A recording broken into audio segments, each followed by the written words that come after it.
இந்திய அரசியலமைப்பின்பால் இடைவிடாத உளமார்ந்த பற்றுள்ள இந்திய குடிமகன் ஆகிய நான் நமது அரசியலமைப்பின்படி தீண்டாமை ஒழிக்கப்பட்டுவிட்டது என்பதை அறிவேன். தீண்டாமையை அடிப்படையாக கொண்டு எவர் மீதும் தெரிந்தோ தெரியாமலோ சமூக வேற்றுமையை மனம், வாக்கு, செயல் என்ற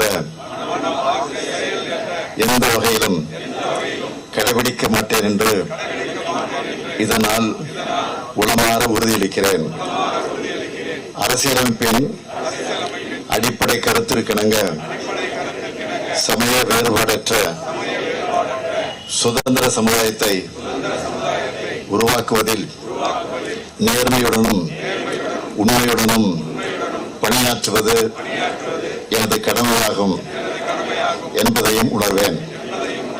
இந்திய அரசியலமைப்பின்பால் எனக்குள்ள முழு பற்றிற்கு இது என்றென்றும் எடுத்துக்காட்டாக விளங்கும் என்றும் இதனால் உளமாற உறுதியளிக்கிறேன்.